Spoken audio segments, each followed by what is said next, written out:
नमस्कार, स्वागत है आपका सारा देश 100 खबरों में। मैं आपके साथ पायल भुयन। IBN 7 के खास कार्यक्रम आज का मुद्दा में कल शाम 5 बजे के शो में शामिल दो मेहमान दीपा मिश्रा और ओमजी ने बहस के दौरान ऐसी हरकत की जिसकी जितनी भी निंदा की जाए वो कम है। स्टूडियो में हमारे एंकर प्रवीण तिवारी के साथ 3 और मेहमान थे। साध्वी दीपा शर्मा, ज्योतिषाचार्य बाहर राखी और राधेमां का समर्थक ओमजी महाराज मौजूद थे और इसी बीच ओमजी महाराज और दीपा शर्मा के बीच गर्मा गर्म बहस होने लगी। अचानक दीपा शर्मा अपनी कुर्सी से उठी और माइक निकालकर शो से जाने लगी, लेकिन तभी उन्होंने अचानक पहले तो ओमजी के कंधों पर हाथ रखा और फिर उन्हें थप्पड़ जड़ दिया और इसके बाद ओमजी ने भी अपनी कुर्सी से उठ गए और दीपा शर्मा को थप्पड़ लगा दिया। इसके बाद दोनों में हाथापाई होने लगी। हमारे एंकर उन्हें रोकने की लगातार कोशिश करते रहे लेकिन वो नहीं माने। शो के दौरान मेहमानों से इस तरह के व्यवहार की हम उम्मीद नहीं करते हैं। इस घटना के तुरंत बाद हमने अपने मेहमानों के अशोभनीय बर्ताव की काफी निंदा की और वहीं शो खत्म कर दिया। हम लाइव डिबेट में इस तरह की घटना की निंदा करते हैं। लाइव में आने वाले गेस्ट को मर्यादा का ध्यान रखना चाहिए। किसी भी तरह की उत्तेजना से में हाथापाई या मारपीट की नौबत नहीं आनी चाहिए। मेहमानों को एक दूसरे के विचारों को सुनते हुए तर्क के आधार पर अपनी बात रखनी चाहिए। लाइव डिबेट के दौरान इस तरह की घटना की हम भर्त्सना करते हैं। IBN 7 के कार्यक्रम के दौरान हुई इस अमर्यादित घटना की पत्रकार बिरादरी ने भी सख्त निंदा की है। मेहमान के इस आचरण को मर्यादा से विपरीत बताया है। धर्मगुरुओं ने भी लाइव बहस के दौरान खुद को धर्मगुरु बताने वाले इन मेहमानों के बर्ताव को बचकाना बताते हुए उसकी आलोचना की है। हिंदू संगठन BHP ने भी मेहमानों के इस व्यवहार को दुर्भाग्यपूर्ण बताया। BHP के प्रवक्ता विनोद बंसल ने कहा कि ये घटना बेहद शर्मनाक और भारत के गौरवशाली परंपरा पर आक्रमण है। सभ्य समाज में इसका कोई स्थान नहीं है। सीटों के बंटवारे को लेकर आज बिहार BJP कोर ग्रुप की बैठक होगी। इस बैठक में बिहार के सभी नेता भाग लेंगे। ऐसी उम्मीद जताई जा रही है कि सीट के बंटवारे पर इस बैठक में अंतिम निर्णय लिया जाएगा। जीतन राम मांझी ने भी बिहार वापस लौटने का प्लान फिलहाल के लिए टाल दिया है। मांझी को सुबह 8:30 बजे की फ्लाइट से बिहार जाना था, लेकिन वो अब कल डिसाइड करेंगे कि कब जाना है। इससे पहले रविवार को भी NDA में सीटों के बंटवारे पर कोई आखिरी फैसला नहीं हो पाया था। पूरे दिन कभी BJP के नेता मांझी को मनाते दिखे तो कभी मांझी BJP अध्यक्ष अमित शाह और अनंत कुमार के साथ बैठक करते नजर आए। देर रात को सुधांशु मित्तल ने ट्वीट कर यह भी जानकारी दी कि मांझी और BJP के बीच सीट शेयरिंग का फॉर्मूला तय हो गया है। इसके तहत मांझी को 20 से 25 सीटें मिलेंगी। महागठबंधन में भी सीट के तालमेल को लेकर रविवार को चर्चा हुई। CM नीतीश के आवास पर हुई इस बैठक में नीतीश कुमार के साथ शरद यादव, वशिष्ठ नारायण सिंह और साथ ही RCP सिंह, विजेंद्र यादव और ललन सिंह मौजूद रहे। बैठक के बाद JDU के प्रदेश अध्यक्ष नारायण सिंह ने दावा किया कि अगले 2 दिन में सीटों के तालमेल का ऐलान दिया जाएगा। जीतन राम मांझी के बेटे प्रवीण कुमार को थाने से जमानत दे दी गई है। कल सुबह गया से पटना आने के दौरान जांच के दौरान प्रवीण के पास से कैश मिला था, जिसके बाद प्रवीण को बिहार पुलिस ने हिरासत में ले लिया था। वहीं इस पैसे के बारे में जीतन राम मांझी के बेटे ने सफाई दी थी कि ये पैसा घर बनवाने के लिए ठेकेदार को देने के लिए ले जाए जा रहे थे। आदर्श आचार संहिता का उल्लंघन के मामले में परसा के JDU विधायक छोटेलाल राय को सचिवालय थाने की पुलिस ने गिरफ्तार कर लिया। जमानत धारा होने के कारण बाद में विधायक को थाने से ही रिहा कर दिया गया। बिहार के कटिहार में कांग्रेस कार्यकर्ताओं ने सामूहिक इस्तीफे दे दिए। कार्यकर्ताओं ने प्रदेश अध्यक्ष पर मनमानी करने का आरोप लगाया। कार्यकर्ता कटिहार से जिला अध्यक्ष के मनोनयन से नाराज हैं। बिहार विधानसभा चुनाव की घोषणा होते ही नेता वोटर्स को रिझाने की जुगत में जुट गए हैं। वोटर्स तक अपनी बात पहुंचाने के लिए नेता परंपरागत और आधुनिक दोनों तरीकों का सहारा ले रहे हैं। कोई मोबाइल में अपनी पार्टी का रिंगटोन सेट करवा रहा है तो कोई नए नारों और नए वादों से लैस गीत तैयार करवा रहा है। बिहार चुनाव की घोषणा हो गई है, लेकिन सभी मुख्य दलों के उम्मीदवारों का ऐलान होना अभी बाकी है। पार्टी इधर सीटों के बंटवारे पर और उम्मीदवार तय करने के लिए माथापच्ची कर रही है। पार्टियां टिकट मांगने वालों से बकायदा उनका पूरा बायोडेटा मांग रही है। टिकट पाने की चाह में लोग भी एक पन्ने से लेकर 350 पेजों तक के अजब गजब बायोडेटा पार्टियों को दे रहे हैं। लोकसभा चुनाव की तरह विधानसभा चुनाव के लिए सीतामढ़ी जिला प्रशासन ने कमर कस ली है। विधानसभा चुनाव में आम लोगों की मतदान के प्रति बेहतर सहभागिता के लिए डीएम ने विशेष अभियान चलाया है। इस अभियान के तहत जिस इलाके में बेहतर मतदान का प्रतिशत होगा, उस गांव को निर्मल गांव के रूप में चयनित करने का प्रस्ताव रखा गया है। दिल्ली में एक बार फिर गैंगरेप की घटना ने लोगों को दिल दहला दिया है। दिल्ली के अमन विहार इलाके में नाबालिग लड़की को अगवा कर उसके साथ 2 लोगों ने बलात्कार किया। बताया जा रहा है कि 11वीं क्लास में पढ़ने वाली छात्रा को वहीं पास के रहने वाले 2 युवकों ने अगवा किया और फिर बंधक बना लिया। दोनों ने दिन भर उसके साथ बारी बारी कर रेप किया। जिस घर में लड़की को बंधक बनाकर रखा गया था, उसके बाहर ताला लगा हुआ था। लोगों ने शक होने पर ताला तोड़कर वहां एक कमरे में दोनों लड़कों के साथ दूसरे कमरे में लड़की मिली। पुलिस ने दोनों लड़कों को गिरफ्तार कर लिया है। मुंबई लोकल ब्लास्ट में दोषी करार दिए गए 12 लोगों को मकोका की स्पेशल कोर्ट है आज सजा सुना सकती है। सरकार पक्ष की मांग है कि सभी दोषियों को कड़ी से कड़ी सजा दी जाए ताकि पीड़ितों को इंसाफ मिल सके। शुक्रवार को 11 जुलाई 2006 में मुंबई की लोकल ट्रेनों में हुए सीरियल बम धमाकों में 9 साल बाद मकोका कोर्ट ने फैसला सुनाया था, जिसे गिरफ्तार किए गए 13 आरोपियों में से 12 लोगों को गुनहगार करार दिया गया था। मकोका कोर्ट ने इन 12 आरोपियों को आईपीसी की धारा 120B, 302 और मकोका की धारा के तहत दोषी पाया है, जबकि अब्दुल वाहिद नाम के एक आरोपी को बरी कर दिया गया। शनिवार को आए कोर्ट के फैसले के बाद पीड़ितों ने खुशी जताते हुए दोषियों को फांसी दिए जाने की मांग की। आपको बता दें कि साल 2006 में सीरियल धमाके में 187 लोगों की जान चली गई थी। 11 जुलाई 2006 को 11 मिनट के भीतर लोकल ट्रेन में हुए 7 धमाके में मुंबई दहल गई थी। ब्लास्ट शाम करीब 6:24 से लेकर 6:35 के बीच हुए थे। मीट बैन पर हाईकोर्ट में आज हो सकता है फैसला। बीएमसी ने मीट पर 4 दिन के बैन लगाया था। जब विवाद बढ़ा तो बॉम्बे हाईकोर्ट ने जनहित याचिका दायर की गई। सुनवाई के दौरान बीएमसी ने फैसले को वापस ले लिया। मुंबई में फिर से 17 तारीख को मीट की बिक्री पर पाबंदी लगा दी गई है। आज बॉम्बे हाईकोर्ट ये फैसला कर सकता है कि मुंबई में 17 तारीख को बैन रहेगा या फिर नहीं। एफटीआई के कल देर रात एक और छात्र को अस्पताल में भर्ती कराना पड़ा।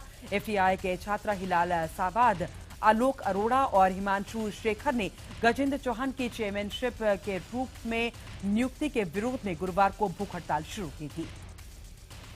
हड़ताल को शुक्रवार शाम को हिलाल जो हड़ताल कर रहा था, उसको शुक्रवार शाम को ब्लड शुगर कम होने के बाद अस्पताल में भर्ती कराया गया। शनिवार की रात आलोक को भी अस्पताल में भर्ती कराया गया।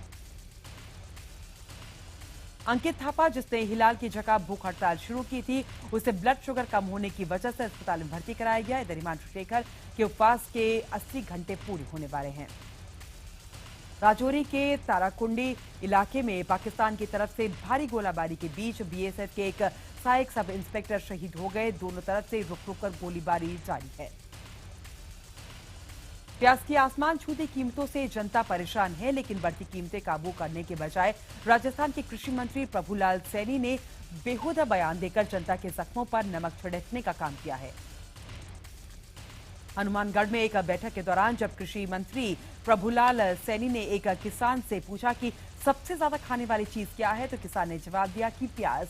इस पर उन्होंने कहा है कि प्याज नहीं खाओगे तो मर नहीं जाओगे। प्रधानमंत्री नरेंद्र मोदी अपनी अमेरिका यात्रा के दौरान फेसबुक की सीईओ से मुलाकात करेंगे। फेसबुक के सीईओ मार्क जुकरबर्ग ने खुद फेसबुक पर प्रधानमंत्री मोदी से मुलाकात किए जाने की जानकारी शेयर की है। जुकरबर्ग ने जानकारी दी है कि प्रधानमंत्री मोदी 27 सितंबर को अमेरिका की यात्रा के दौरान फेसबुक के हेडक्वार्टर आएंगे। जुकरबर्ग ने फेसबुक पर लिखा है कि मैं भारत में प्रधानमंत्री नरेंद्र मोदी के आने के बारे में जानकर बेहद उत्साहित हूं। जुकरबर्ग के मुताबिक इस दौरान प्रधानमंत्री मोदी टाउन हॉल में सवाल जवाब के कार्यक्रम में भाग लेंगे। प्रधानमंत्री मोदी और मार्क जुकरबर्ग आर्थिक और सामाजिक मामलों को लेकर भी चर्चा करेंगे। जुकरबर्ग ने इसे खुद के लिए गर्व की बात कहा है। प्रधानमंत्री मोदी ने फेसबुक के सीईओ का ट्विटर पर शुक्रिया अदा किया। प्रधानमंत्री मोदी ने लिखा है कि मैं 27 सितंबर को फेसबुक हेडक्वार्टर में टाउन हॉल सवाल जवाब कार्यक्रम में के लिए आमंत्रण पर शुक्रिया अदा करता हूं। प्रधानमंत्री ने ट्वीट कर कहा है कि टाउन हॉल सवाल जवाब का कार्यक्रम आपके सहयोग के बिना अधूरा होगा। अपने सवाल आप फेसबुक पर नरेंद्र मोदी मोबाइल ऐप पर भी शेयर कर सकते हैं। पत्नी से मारपीट के आरोप में दिल्ली के पूर्व कानून मंत्री और आम आदमी पार्टी के विधायक सोमनाथ भारती के घर के बाहर पुलिस ने नोटिस चिपका दिया है। पुलिस के लिए सोमनाथ भारती के सामने न आने के बाद पुलिस ने उनके घर के बाहर नोटिस चस्पा कर दिया है। पुलिस एक बार पहले भी नोटिस दे चुकी है सोमनाथ भारती को। उधर पत्नी लिपिका ने कहा है कि मुख्यमंत्री अरविंद केजरीवाल को अपने दोस्त और साथी विधायक को समझाना चाहिए कि वो पुलिस की जांच में सहयोग करे। वहीं बीजेपी ने दिल्ली के पूर्व कानून मंत्री सोमनाथ भारती को सरेंडर करने की नसीहत दी है। आपको बता दें कि सोमनाथ के खिलाफ उनकी पत्नी ने मारपीट समेत कई धाराओं में केस दर्ज कराया है। गृहमंत्री राजनाथ सिंह ने लद्दाख का दौरा रद्द कर दिया है। बिहार चुनाव को लेकर केंद्रीय चुनाव समिति की बैठक के कारण दौरा ये रद्द करना पड़ा। उससे पहले गृहमंत्री 15 से 17 सितंबर तक लद्दाख के सीमा चौकियों का दौरा करने वाले थे। सूत्रों के अनुसार इसी महीने 21, 22 और 23 तारीख को गृहमंत्री राजनाथ सिंह अब लद्दाख का दौरा करेंगे। झाबुआ में घटनास्थल का जायजा लेने पहुंचे मुख्यमंत्री शिवराज सिंह चौहान का विरोध हुआ। उनके पहुंचते ही वहां इकट्ठी भीड़ ने सरकार के खिलाफ नारेबाजी की। आपको बता दें कि कल एक होटल में हुए धमाके में 82 लोगों की मौत हो गई थी। वहीं झाबुआ में कांग्रेस ने बंद भी बुलाया था। इससे पहले गोदाम मालिक और बीजेपी नेता राजेंद्र कसावा के खिलाफ पुलिस ने इस मामले में केस दर्ज कर लिया है। कल हुए धमाके के बाद से ही राजेंद्र कसावा फरार चल रहे हैं। इधर मध्य प्रदेश बीजेपी प्रदेश अध्यक्ष अनंत कुमार चौहान ने कांग्रेस पर पलटवार करते हुए कहा है कि कांग्रेस लाशों पर रोकियां सेक रही है। उन्होंने कहा है कि कसावा का बीजेपी से कोई लेना देना नहीं है। झाबुआ में हुए धमाके में एक ही परिवार के 4 लोगों की मौत हो गई। इस हादसे में परिवार के 4 लोग जख्मी हो गए। परिवार की मांग है कि बीजेपी के नेता राजेंद्र कसावा को फांसी की सजा दी जाए। उनका आरोप है कि राजेंद्र अवैध तरीके से विस्फोटक बेच रहे थे। स्थानीय लोगों का आरोप है कि जन सुनवाई के दौरान उन्होंने डीएम को कसावा के घर से अवैध विस्फोटक बांटे जाने की बात बताई थी। इधर पीड़ितों को मुआवजा देने के लिए हाईकोर्ट की खंडपीठ ने एक जनहित याचिका डाली गई है। याचिका में पीड़ितों को मुआवजा दोषी अधिकारियों और नेताओं के वेतन से देने की मांग की गई है। दिल्ली यूनिवर्सिटी के बाद अब जेएनयू में भी एबीवीपी की वापसी हुई है। संयुक्त सचिव की सीट पर एबीवीपी ने कब्जा जमाया है। जेएनयू में 14 साल बाद एबीवीपी ने किसी सीट पर जीत हासिल की है। वहीं एआईएसएफ के खाते में अध्यक्ष पद गया है तो एआईएसए ने उपाध्यक्ष और महासचिव पद पर कब्जा जमाया है। इस बार जेएनयू छात्र संघ के अध्यक्ष एआईएसएफ के कन्हैया कुमार चुने गए हैं, जबकि आयसा की शहला राशिद उपाध्यक्ष और रामनागा महासचिव पद के लिए चुने गए हैं। वहीं एबीवीपी के सौरभ कुमार शर्मा संयुक्त सचिव चुने गए हैं। दिल्ली में डेंगू से 7 साल के मासूम की मौत के बाद IBN7 ने दिल्ली के 3 बड़े सरकारी अस्पतालों का रियलिटी चेक किया। IBN7 की टीम ने दिल्ली नगर निगम के स्वामी दयानंद, LNJP और GTB अस्पताल का रियलिटी चेक किया। रियलिटी चेक के दौरान हमारे कैमरे में कैद हुई इन अस्पतालों की सच्चाई। रियलिटी चेक के दौरान हमने पाया कि तीनों अस्पतालों में बेड की कमी है, जिसके चलते एक ही बेड पर 3-3 मरीजों को इलाज चल रहा है। दिल्ली में डेंगू के दंश से 7 साल के मासूम की मौत और उसके बाद उसके माता पिता की आत्महत्या के बाद अब केजरीवाल सरकार नींद से जागी है। आपको बता दें कि डेंगू से अब तक 10 लोगों की मौत हो चुकी है। दिल्ली के स्वास्थ्य मंत्री सत्येंद्र जैन ने कल सभी जिलाधिकारियों और डिविजनल कमिश्नर्स के साथ इमरजेंसी बैठक की। साथ ही सत्येंद्र जैन ने अस्पतालों का दौरा किया और इंतजाम का जायजा भी लिया। स्वास्थ्य मंत्री सत्येंद्र जैन ने माना कि अस्पताल में एक बेड पर 2 लोगों का इलाज हो रहा है, लेकिन उन्होंने कहा है कि अस्पताल में काम अच्छे से चल रहा है। उन्होंने 1000 बेड और लगाए जाने की बात भी कही। दिल्ली में डेंगू के चलते एक परिवार की बर्बादी के बाद बीजेपी और कांग्रेस दोनों ने इस मामले पर केजरीवाल सरकार पर जमकर निशाना साधा। कांग्रेस नेता अभिषेक मनु सिंघवी ने कहा है कि केजरीवाल सरकार ने विज्ञापन 70 करोड़ खर्च किए। अगर वो पैसा वो अस्पताल में लगाया होता तो आज भला होता। उधर दिल्ली बीजेपी प्रदेश अध्यक्ष सतीश उपाध्याय ने कहा है कि अस्पतालों में इतने बेड खाली पड़े रहते हैं, फिर भी मरीजों को भर्ती न करना दिल्ली सरकार की लापरवाही है। राजधानी दिल्ली के गीता कॉलोनी में फ्लाईओवर पर बाइक सवार बदमाशों ने प्लास्टिक कारोबारी के कैशियर से हथियारों के बल पर 18 लाख रुपए की वारदात को अंजाम दिया है। घटना को अंजाम देकर बदमाश आसानी से वहां से फरार हो गए। लूट के बाद कारोबारी ने बताया कि जब उसके 2 कर्मचारी पैसे लेकर आ रहे थे तभी 3 बाइक सवार 6 लोगों ने उनके पैसे लूट लिए। नगर में एक निजी रेडियो की मैराथन के दौरान पुलिस को लाठीचार्ज करना पड़ा। लाठीचार्ज में कई लोग जख्मी हो गए, लेकिन मैराथन में कुछ लोग पाकिस्तानी झंडे हाथों में लेकर स्टेज पर चढ़ गए और हंगामा करना शुरू कर दिया। पुलिस ने दंगा फैलाने और छेड़छाड़ करने के जुर्म में 12 लोगों को गिरफ्तार किया है। उत्तर प्रदेश में शिक्षा मंत्री के अध्यापक बनने पर रोक के हाईकोर्ट के फैसले से कन्नौज में एक शिक्षा मित्र ने फांसी लगाकर जान दे दी। पुलिस ने जांच के आदेश दे दिए हैं। वहीं डीएम ने मृतक को मुख्यमंत्री राहत कोष से 5 लाख रुपए दिए जाने की घोषणा कर दी है। मेरठ जिले के एसपी नेता अमित जानी ने एसपी मुखिया मुलायम सिंह यादव समेत पूरे यादव परिवार पर जमकर भड़ास निकाली और निर्दलीय चुनाव लड़ने का ऐलान भी किया। अमित जानी ने मुजफ्फरनगर दंगों का जिम्मेदार सत्ताधारी पार्टी को बताते हुए कहा है कि एसपी में कार्यकर्ताओं का शोषण किया जाता है। ग्रेटर नोएडा के सनराइज पब्लिक स्कूल में 12वीं में पढ़ने वाले छात्र की टीचर ने छड़ी से पीटा। छड़ी आंख पर लगने की वजह से छात्र की आंखों की रोशनी चली गई। दिल्ली में भारत पाकिस्तान के बीच शांति बहाली के लिए मुशायरा का आयोजन किया गया। उत्तर प्रदेश के महोबा में लेखपाल भर्ती परीक्षा में परीक्षा के दौरान ही 4 परीक्षार्थी सरेआम सीट लेकर फरार हो गए। हालांकि पुलिस की कार्रवाई के बाद 4 से 3 परीक्षार्थियों ने केंद्र में वापस लौटकर ओएमआर शीट जो है उसे जमा करा दी। लेखपाल भर्ती परीक्षा में जा रहे परीक्षार्थियों ने मुगलसराय स्टेशन पर जमकर हंगामा भी किया। मुगलसराय स्टेशन पर परीक्षार्थियों के हंगामे के काफी देर तक अफरा-तफरी की स्थिति बनी रही। उत्तर प्रदेश के बागपत में पुलिस ने लेखपाल भर्ती परीक्षा में नकल कराने वाले गिरोह का भांडाफोड़ करते हुए मास्टरमाइंड समेत 3 लोगों को गिरफ्तार किया है। रायबरेली में एक भतीजे ने संपत्ति के चलते अपनी ही 75 साल की ताई की धारदार हथियार से हत्या कर दी। उत्तर प्रदेश के फतेहपुर में मामूली विवाद के एक किराना व्यवसायी की लाठी डंडों से पीट कर हत्या कर दी गई। राजस्थान के भरतपुर में 6 साल की मासूम से बलात्कार करने के बाद उसकी हत्या करने वाले आरोपी की पुलिस ने पकड़ लिया है। इंदौर में एक गैस एजेंसी में रखे सिलेंडर में रिसाव होने से धमाका हो गया। सानिया मिर्जा और मार्टिना हिंगिस की जोड़ी ने जीता यूएस ओपन का मिक्स डबल्स खिताब। शीर्ष वरीयता प्राप्त भारतीय स्विस जोड़ी ने फाइनल मुकाबले में शानदार खेल का प्रदर्शन करते हुए केसी टेलेवा और श्वेतोवा की चौथी वरीयता प्राप्त जोड़ी को सीधे सेटों में 6-3, 6-3 से हरा दिया।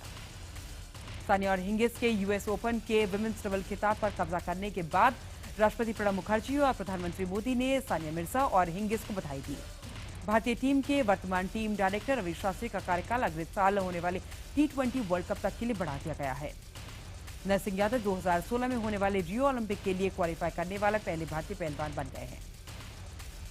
इस महीने रिलीज होने जा रही फिल्म निर्देशक मधुर भंडारकर की नई जो फिल्म है कैलेंडर गर्ल्स की पूरी टीम ने रविवार को महाकाल के दर्शन के लिए उज्जैन पहुंची।